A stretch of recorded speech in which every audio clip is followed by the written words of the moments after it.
तर बघा आपलं जे पुढचं एक्झाम्पल आहे ते आहे 3 समांतर रेषा ज्या आहेत त्या आपण इथे काढलेल्या आहे। ज्या 3 समांतर रेषा आहेत त्या आपण काढलेल्या आहे, त्याला नाव दिलेलं आहे आपण LMN अशी त्याला नाव दिलेली आहे। तसेच T1 T2 T1 आणि T2 या दोन छेदिका त्या 3 समांतर रेषावर आपण काय केलेलं आहे तर काढून घेतलेल्या आहे। मग T1 या छेदिकेवरील आंतरछेद जे आहे ते AB व BC कुठले आहेत, AB आणि BC हे आहेत। आणि T2 या छेदिकेवरील अंतर जे आहे ते आहे PQ आणि QR हे आहेत।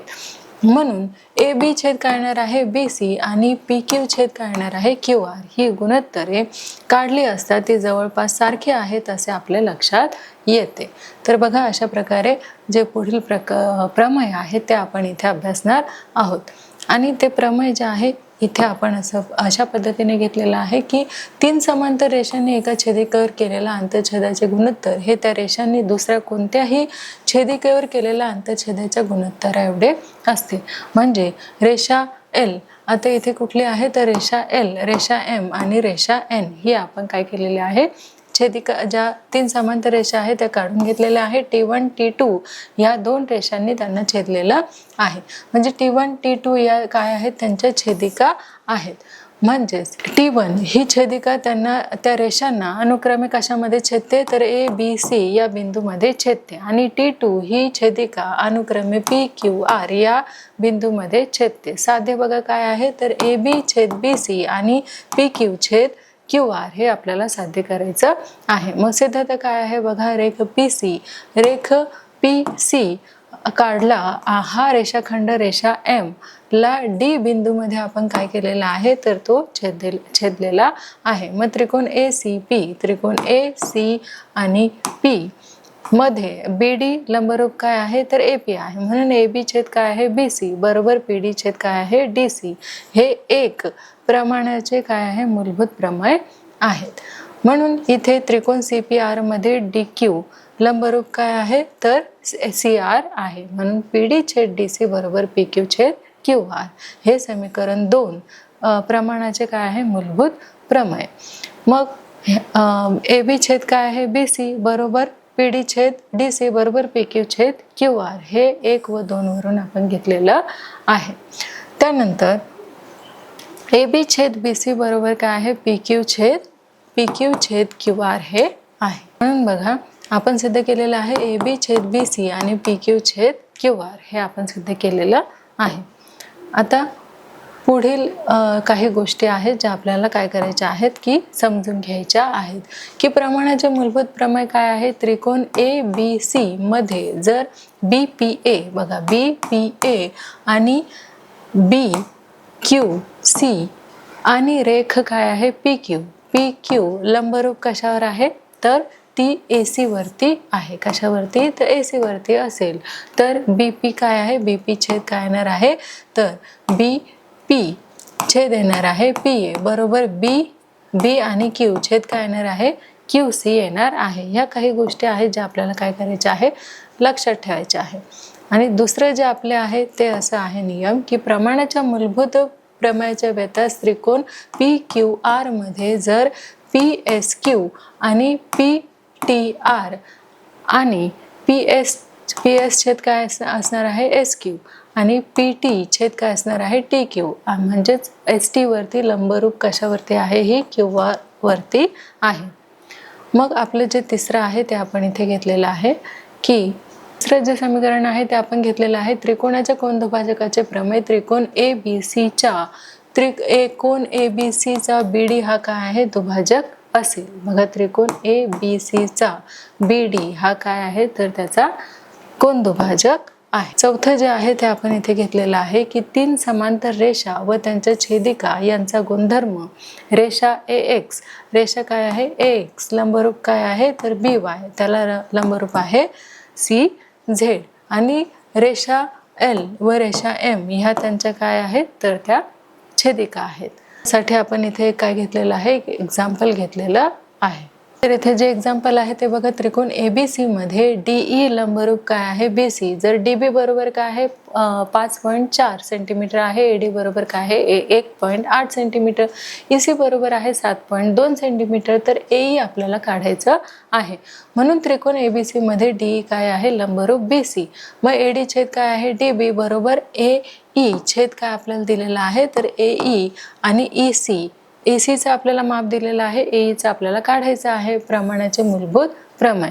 मग आपल्याला दिलेली मापे काय करायची आहे इथे टाकून घ्यायची आहे. मग ADचं जे माप आहे ते आपण टाकलेलं आहे 1.8. DBचं किती आहे तर 5.4. AEचं माहिती नाहीये आणि ECचं आहे 7.2.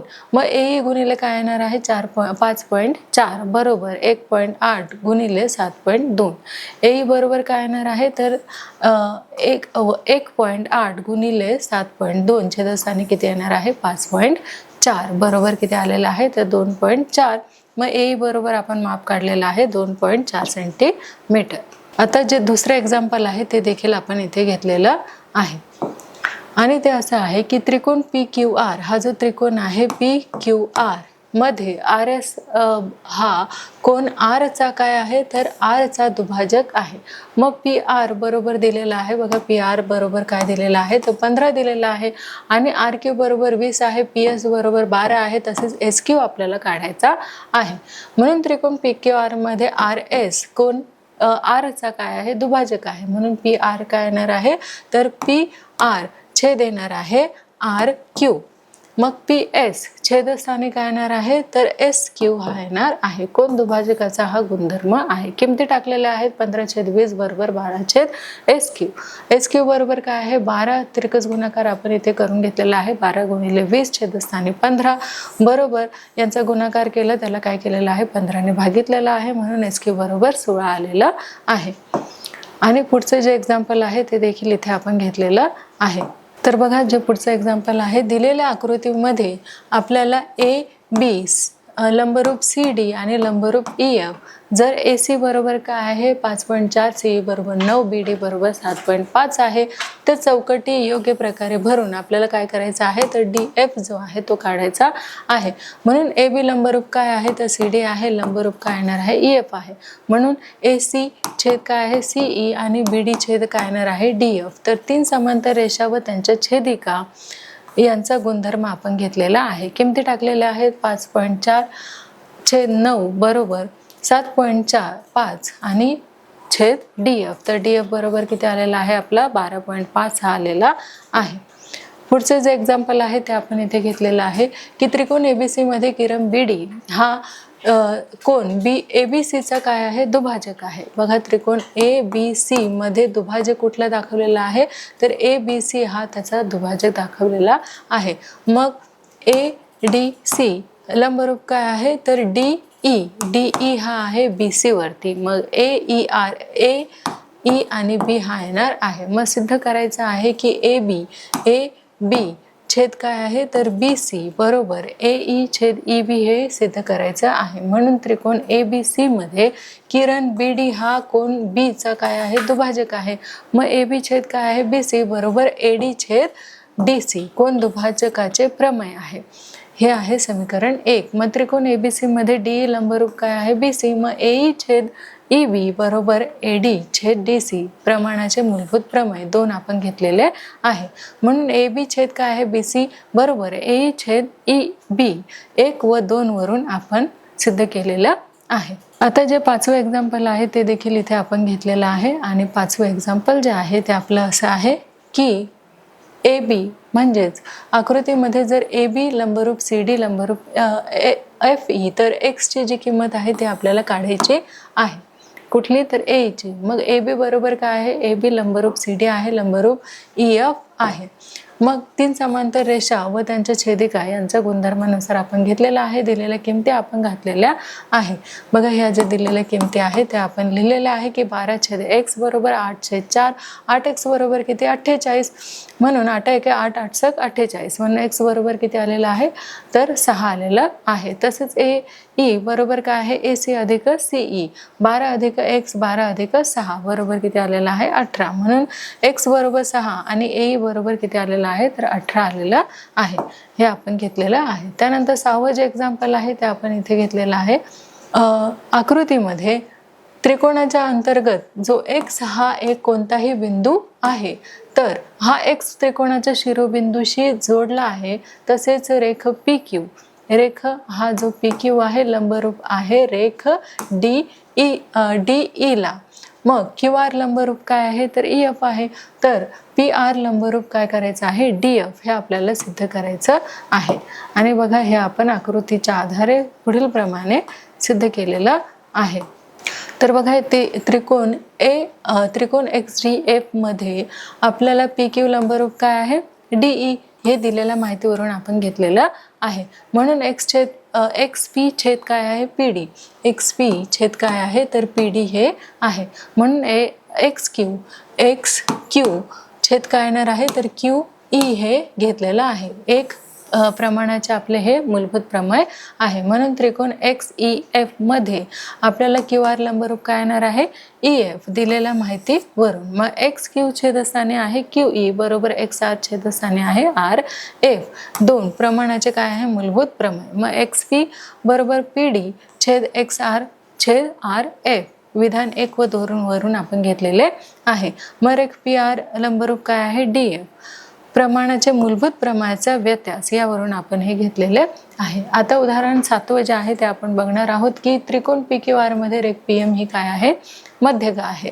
मग कोण PMQ व त्रिकोण PMR चे दुभाजक बाजू PQ व बाजू PR ला इथे अनुक्रमे X आणि Y बिंदू छेदतात तर सिद्ध करा की XY लंबरूप QR हे आपल्याला सिद्ध करायचं आहे. आणि बघा आपण पुढील प्रमाणे हे सिद्ध करून घेतलेले आहे की त्रिकोण PMQ मध्ये किरण MX हा त्रिकोण PMQ चा काय आहे तर दुभाजक आहे. म्हणून PM छेद काय येणार आहे MQ बरोबर PX छेद XQ हे एक आहे कोण दुभाजकाचे प्रमेय. म्हणून त्रिकोण PMR मध्ये किरण MY हा त्रिकोण PMR चा काय आहे तर दुभाजक आहे. म्हणून MQ छेद काय आहे MR बरोबर PY छेद RY काय आहे दुसरं समीकरण आपण घेतलेलं आहे कोण दुभाजकाचे प्रमेय. परंतु MP छेद MQ बरोबर काय आहे MP छेद MR. M हा QR चा काय आहे मध्य म्हणजेच MQ बरोबर काय आहे MR. मग PX छेद काय आहे XQ बरोबर काय आहे PY छेद YR. तर XY बरोबर काय आहे तर QR. म्हणून प्रमाणाच्या मूलभूत प्रमाणाच्या व्यत्यानुसार आपण घेतलेलं आहे. तर इथे पाहूया की मागील इयत्तेत आपण समरूप त्रिकोण शिकलो आहोत. म्हणजे त्रिकोण ABC, त्रिकोण ABC व त्रिकोण DEF मध्ये जर कोण A एकरूप त्रिकोण काय असेल D असेल, त्रिकोण B व एकरूप काय असेल E असणार आणि त्रिकोण C बरोबर एकरूप काय आहे तर F. आणि मग AB छेद काय येणार आहे AB छेद येणार आहे DE. BC छेदस्थानी EF आणि AC छेद काय येणार आहे DF. तर आपल्याला त्रिकोण ABC व त्रिकोण DEF हे त्रिकोण समरूप आहेत. म्हणजेच त्रिकोण ABC व त्रिकोण DEF समरूप आहेत हे कसे दाखवायचे आहे बघा हे समरूपाचे चिन्ह आहे. त्रिकोण ABC समरूप त्रिकोण काय आहे DEF हे आपल्याला दाखवायचे आहे. तर बघा पुढील काही उदाहरणे आहेत, काही नियम आहेत त्यानुसार आपण इथे जाणून घेणार आहोत की दोन त्रिकोण समरूप असण्याची त्यांच्या तिन्ही संगत बाजू प्रमाणात असणे आणि तिन्ही संगत कोण एकरूप असणे आवश्यक असते. परंतु या 6 अटींपैकी 3 विशिष्ट अटींची पूर्तता झाल्यास उरलेल्या अटींची पूर्तता आपोआप होते. म्हणजे दोन त्रिकोण समरूप होण्यासाठी 3च विशिष्ट अटी पुरेशा असतात. या 3 अटी तपासून दोन त्रिकोण समरूप आहेत का हे ठरवता येते.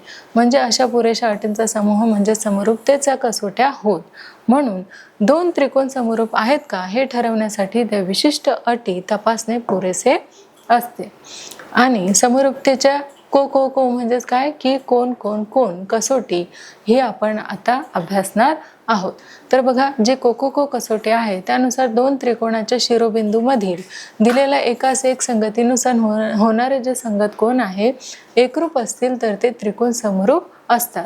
म्हणजेच इथे त्रिकोण ABC व त्रिकोण PQR, ABC संगत कोण काय आहे PQR या संगतीत आपण घेतलेले आहे. म्हणून कोण A एकरूप त्रिकोण काय आहे P, कोण B एकरूप त्रिकोण काय येणार आहे तर Q, कोण C एकरूप त्रिकोण काय येणार आहे R, एकरूप त्रिकोण येणार आहे R. तर त्रिकोण ABC समरूप त्रिकोण काय येणार आहे तर PQR हे येणार आहे. आणि समरूप त्रिकोणाची कोकोको कसोटी जी आहे ते आता आपण इथे बघितलेली आहे. आता बघा, एका त्रिकोणाचे दोन कोण दुसऱ्या त्रिकोणाच्या दोन संगत कोणाशी एकरूप असतील तरीही ही अट दोन त्रिकोण समरूप होण्यासाठी पुरेशी असते. यावरून एका त्रिकोणाचे दोन कोण दुसऱ्या त्रिकोणाच्या दोन कोणाशी एकरूप असतील तर दोन त्रिकोण काय असतात समरूप असतात. या गुणधर्माला काय म्हटलं जातं तर समरूपतेची कोकोको कसोटी असं म्हटलं जातं. आता समरूपतेची जी बाकोबा कसोटी आहे ते आपण इथे बघणार आहोत. तर समरूपतेची जी बाकोबा कसोटी आहे ते आपण इथे पाहूयात.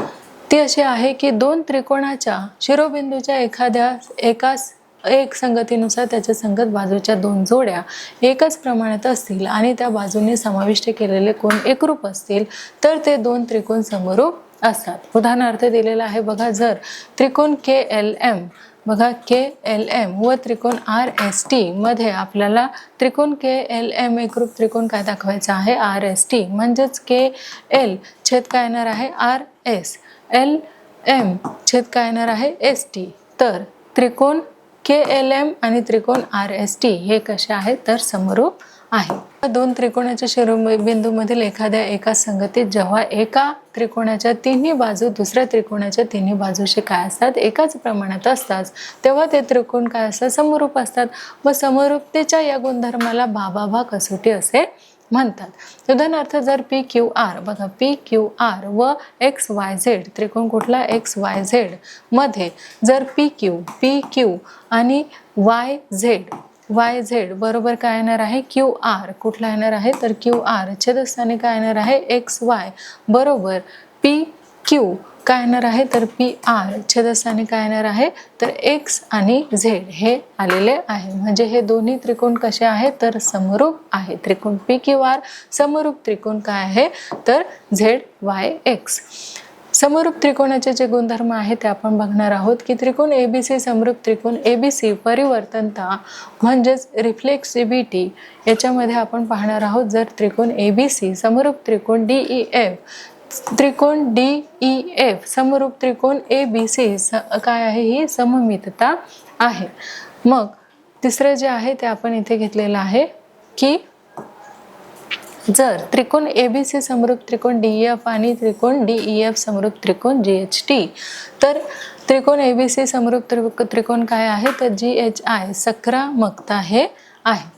त्यानंतर काही उदाहरणे जे आहे ते आपण इथे सोडवणार आहोत. पहिलं जे उदाहरण आहे ते आपण इथे घेतलेलं आहे. बघा, आपलं जे पहिलं उदाहरण आहे ते आहे त्रिकोण XYZ मध्ये कोण Y बरोबर किती आहे 100 अंशाचा आहे आणि कोण Z जो आहे तो किती अंशाचा आहे 30 अंशाचा आहे. XYZ मध्ये Y हा 100 अंशाचा आहे, Z हा 30 अंशाचा आहे. आणि त्रिकोण LMN मध्ये काय आहे तर जो M आहे तो किती अंशाचा आहे तर तो 100 अंशाचा आहे आणि N किती अंशाचा आहे तर तो 30 अंशाचा आहे. म्हणून त्रिकोण XYZ व त्रिकोण LMN समरूप आहेत काय असतील तर कोणत्या कसोटीनुसार आहे ते आपल्याला सांगायचं आहे. म्हणून त्रिकोण XYZ व त्रिकोण LMN मध्ये या दोन्ही त्रिकोणामध्ये कोण Y हा 100 अंश दिलेला आहे, कोण M हा 100 अंश दिलेला आहे, कोण Z हा 30 अंश दिलेला आहे, कोण N देखील 30 अंश दिलेला आहे. म्हणजेच कोण Y एकरूप कोण काय आहे M आणि कोण Z एकरूप कोण N दिलेला आहे. म्हणजेच हे दोन्ही कोण कसे आहेत तर समरूप आहे. आता पुढचे जे उदाहरण आहे ते आपण पाहणार आहोत. म्हणून बघा, त्रिकोण XYZ समरूप त्रिकोण काय आलेला आहे 11 आलेला आहे. कोकोको कसोटीनुसार हे आपण सिद्ध केलेलं आहे. आता दुसरे जे उदाहरण आहे ते आपण इथे घेणार आहोत. दुसरं असं उदाहरण आहे की आकृतीमध्ये दिलेल्या माहितीवरून त्रिकोण समरूप आहेत का, असेल तर कोणत्या कसोटीनुसार ते आपल्याला सांगायचं आहे. बघा, त्रिकोण दिलेला आहे PMN आणि जो दुसरा दिलेला आहे तो आहे UVW. मध्ये PM छेद काय आहे UV बरोबर, त्याचे माप आपण टाकलेले आहे 6/3 बरोबर किती तर 3 × 3 3 × 6 2/1. MN छेद किती आहे VW, माप टाकलेले आहे 10/5 5 × 5 5 × 2 10 2/1. PM छेद काय आहे UV बरोबर MN छेद VW. आणि कोण M एकरूप काय आहे कोण V हा आहे पक्ष. मग त्रिकोण PMN एकरूप काय येणार आहे त्रिकोण UVW. समरूपतेचे काय आहे बाकोबा कसोटीनुसार हे सिद्ध झालेलं आहे. आता तिसरं जे आहे ते आपण बघूया की आकृतीमध्ये दिलेल्या माहितीवरून त्रिकोण समरूप असे म्हणता येईल का. आता इथे दोन त्रिकोण आपल्याला दिलेले आहे, त्रिकोण XYZ आणि त्रिकोण MNP हे समरूप आहे का हे आपल्याला सिद्ध करायचे आहे. म्हणून त्रिकोण XYZ आणि त्रिकोण MNP मध्ये XY आणि MN यांची मापे आपण घेतलेली आहे 14/21 बरोबर काय येणार आहे तर 2/3 हे येणार आहे बरोबर. YZ छेद NP त्याची मापे घेतलेली आहे 20/30 बरोबर आलेला आहे 2/3. मग XY बरोबर XYZ किती MN बरोबर YZ छेद NP. म्हणून इथे कोण Z एकरूप काय असणार आहे तर कोण P दिले आहे, परंतु इथे कोण Z व कोण P हे प्रमाणात असलेल्या बाजूंनी समाविष्ट केलेले कोण नाहीत. म्हणून त्रिकोण XYZ व त्रिकोण MNP हे समरूप असे म्हणता येणार नाही. आता हे दोघं कशा आहेत समरूप नाही आहेत, म्हणून हे दोन कोण कशा आहेत तर समरूप नाहीत. आणि आता आपले जे पुढचं उदाहरण आहे ते देखील आपण इथे घेणार आहोत. तर बघा, जे आपलं पुढचं उदाहरण आहे ते आहे आकृतीमध्ये जर PB लंबरूप काय आहे AC, CQ लंबरूप AB, APC, APC आणि AQB तर त्रिकोण APB व त्रिकोण AQ आणि C समरूप आहे हे आपल्याला दाखवायचे आहे. म्हणून उकल बघा आपण त्याची कशी करून घेतलेली आहे.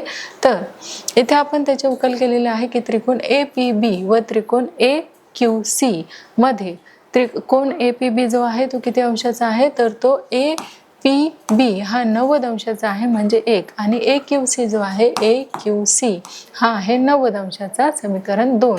मग त्रिकोण APB समरूप त्रिकोण AQC येणार आहे 1 व 2 वरून आपण घेतलेले आहे. म्हणून कोण PAB एकरूप काय आहे कोण QAC सामायिक हे दोघे कोण आहेत.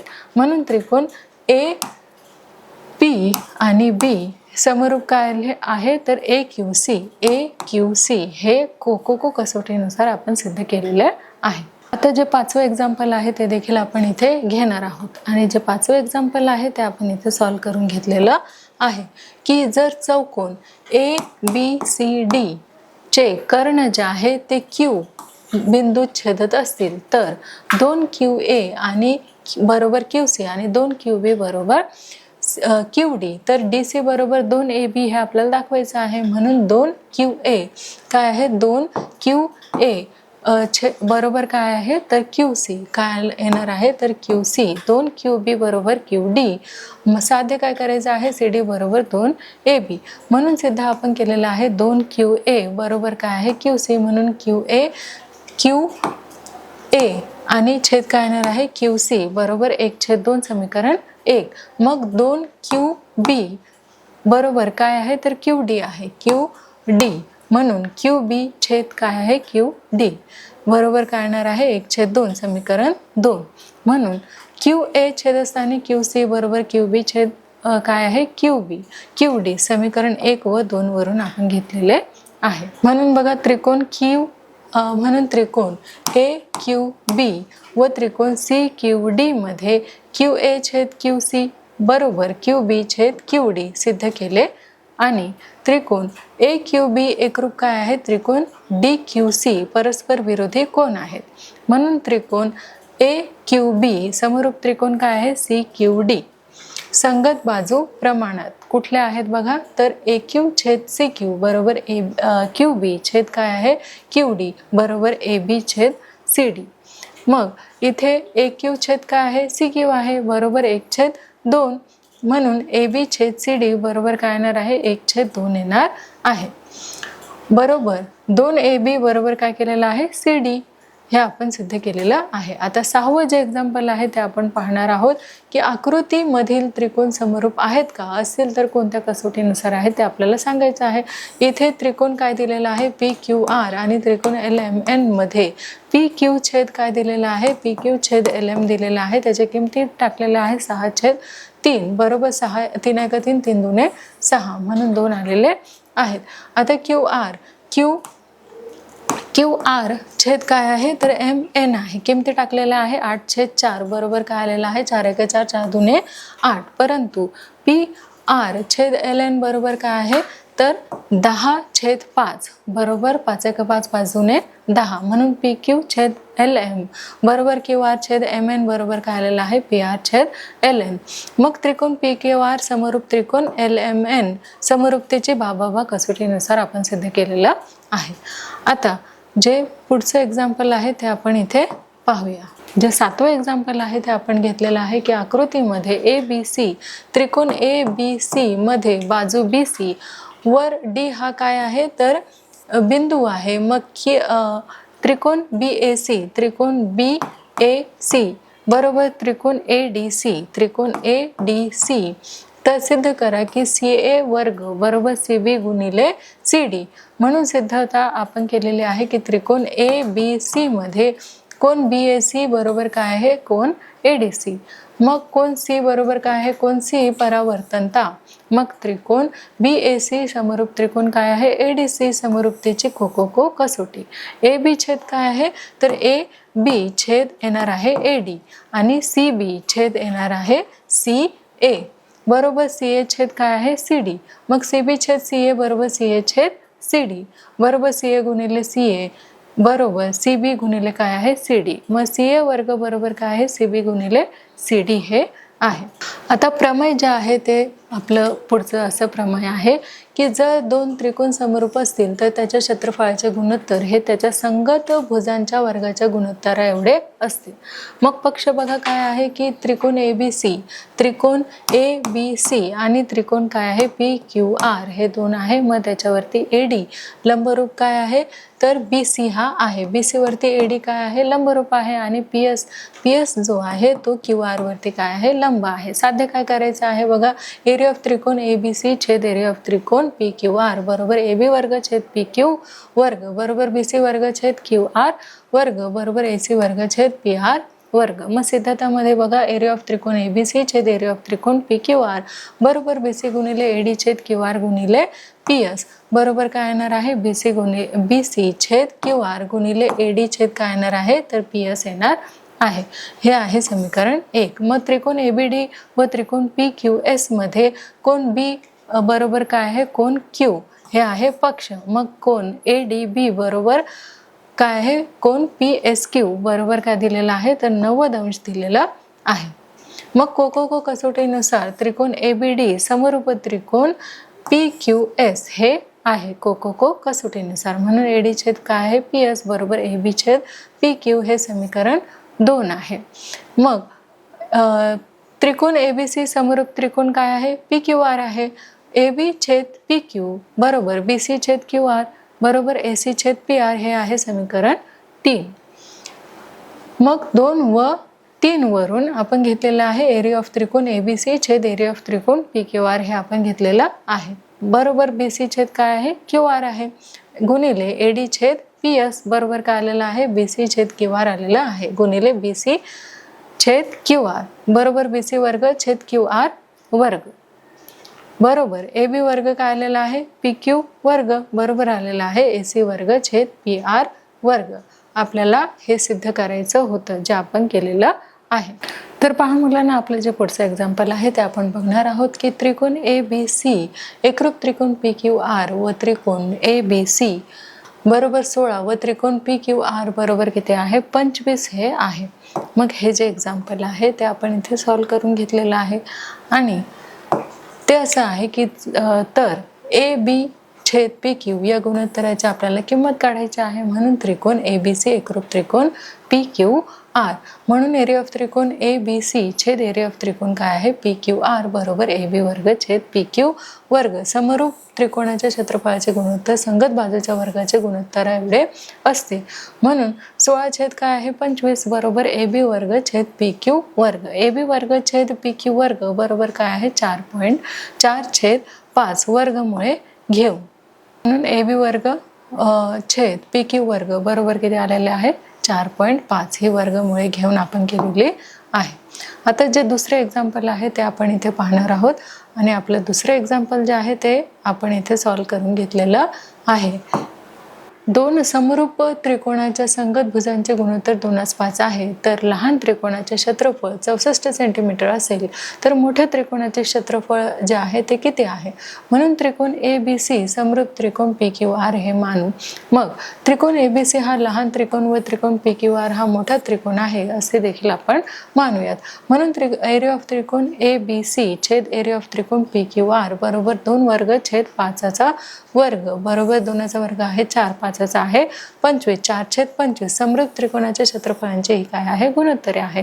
म्हणून 64 छेद एरिया ऑफ त्रिकोण काय आहे PQR बरोबर किती येणार आहे 4/25. 4 गुणिले एरिया ऑफ त्रिकोण PQR बरोबर 64 गुणिले किती आहे 25. म्हणून एरिया ऑफ त्रिकोण किती येणार आहे PQR बरोबर 64 गुणिले 25/4. मग त्याचा गुणाकार करून आपण 4ने भागितलेला आहे. उत्तर आलेलं आहे 400. म्हणून मोठ्या त्रिकोणाचे क्षेत्रफळ बरोबर किती आलेलं आहे 424 सेंटीमीटर.